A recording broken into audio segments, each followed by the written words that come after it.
अब journal entries क्या change होने वाली है, तो इसके लिए आपको बेसिक पहले का जर्नल तो आना ही चाहिए, ऑब्वियस सी बात है।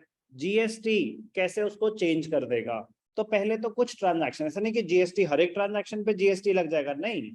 गुड्स एंड सर्विसेज टैक्स, तो गुड्स पे लगेगा, सर्विसेज पे लगेगा, एसेट्स पे लगेगा। किन ट्रांजैक्शंस पे जीएसटी इज नॉट चार्ज्ड? जब आप कैपिटल इंट्रोड्यूस कर रहे हो, क्या कोई गुड्स है, कोई सर्विसेज है, कोई ट्रांजैक्शन हो रही है? No. Capital introduced, no GST, normal entry. Salaries paid to employees, salaries पे जीएसटी एप्लीकेबल नहीं होता। कोई गुड्स एंड सर्विसेज हम बेच नहीं, वो हमारे एम्प्लॉइज हैं। मैंने बाहर से कोई प्रोफेशनल सर्विसेज ली होती, प्रोफेशनल सर्विसेज पे जब मैं पेमेंट कर रहा हूँ उस पे जीएसटी होगा। मैं अपने एम्प्लॉइज को सैलरी दे रहा हूँ, उस पे जीएसटी एप्लीकेबल नहीं है। वेजेस एंड सैलरीज पेड और पेएबल दोनों पे जीएसटी नहीं है। इलेक्ट्रिसिटी के बिल पे, पानी के bill pay, electricity and water exempt है, इनको क्या बोलते हैं? Exempt items. तो बिजली और पानी पे जीएसटी अभी तक तो नहीं है। इलेक्ट तो पेएबल अगर आउटस्टैंडिंग है तो भी नहीं है। इंटरेस्ट पेड, उस पे जीएसटी नहीं है। बट अब क्रेडिट कार्ड सर्विसेज पे आ गया है। क्रेडिट कार्ड सर्विसेज पे, वो आपकी नॉलेज के पॉइंट ऑफ व्यू से GST is applicable on credit card transactions. तो अगर सिर्फ आपकी अंडरस्टैंडिंग के लिए कि आजकल क्रेडिट कार्ड के अगेंस्ट भी लोन्स मिल जाते हैं, तो उस पे अगर आपने कोई लोन ले रखा है और क्रेडिट कार्ड के लोन पे आपको इंटरेस्ट देना पड़ रहा है तो उस पे जीएसटी लगता है। नॉर्मल बैंक लोन पे जीएसटी नहीं लगता, उसके इंटरेस्ट पे नो जीएसटी। इंटरेस्ट रिसीव कर रहे हैं, हमने कोई एफडी करा रखी है, उस पे जीएसटी नहीं लगता। बैंक में कैश डिपॉजिट करा, उस पे जीएसटी नहीं लगता। कैश बैंक से विड्रॉ करा, उस पे जीएसटी नहीं लगता। आपको कहीं से, आपने मुझे चेक से पेमेंट करी, चेक डिपॉजिट करा बैंक में, चेक डिपॉजिट करने पे जीएसटी नहीं लगता। Check deposited in the bank, उसकी वो कोई बैंक तो सर्विस प्रोवाइड कर रहा है ना, उस पे जीएसटी नहीं है।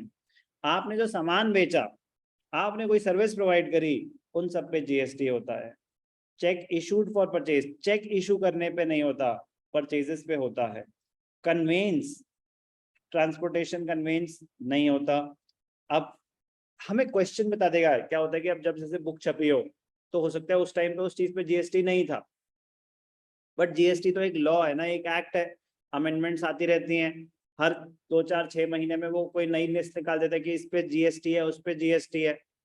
तो कुछ थियोरेटिकली रूल्स आपको पता होने चाहिए कि जैसे सैलरीज पे जीएसटी नहीं होता, cash deposited in the bank, cash withdrawn from the bank, capital introduce, इन पे जीएसटी नहीं होता।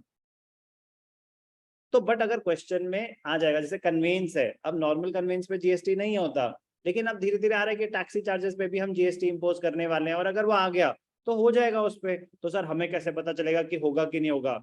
अभी आपके लिए गुड्स के सेल परचेज पे जीएसटी है, प्रोफेशनल सर्विसेज पे जीएसटी है। बाकी क्वेश्चन खुद बता देगा, किसी ट्रांजैक्शन पे जीएसटी होगा तो वो बता देगा जीएसटी का रेट ये है, तो आप उस ट्रांजैक्शन पे जीएसटी दिखा देंगे। ओके। डेप्रिसिएशन पे कोई जीएसटी नहीं होता। Amortisation, intangible assets right of करने पे कोई डेप्रिसिएशन वो जीएसटी नहीं होता। किसी ने एडवांस दिया है आपको या आपने किसी को एडवांस दिया है, तो अभी कोई ट्रांजैक्शन हुई थोड़ी ना है, अभी सिर्फ एडवांस आया है, तो सेल परचेज नहीं हुई है। तो सेल परचेज जब होगी तो सेल परचेज पे जीएसटी इम्पोज किया जाएगा, लेवी करा जाएगा। तो बहुत जरूरी है ये पता होना कि ऐसा नहीं कि एक बार ही अगर हमने जीएसटी सीख लिया और जीएसटी हमारे कोर्स में है तो हर एक ट्रांजैक्शन पे जीएसटी लग जाएगा। नो, तो पता होना चाहिए कि GST goods and services tax है, उन्हीं पे लगता है, और किन किन सर्विसेज पे लगता है, किन किन सर्विसेज पे नहीं लगता, ये भी पता होना चाहिए। तो अभी हमने पढ़ा कि किन चीजों पे जीएसटी नहीं लगता।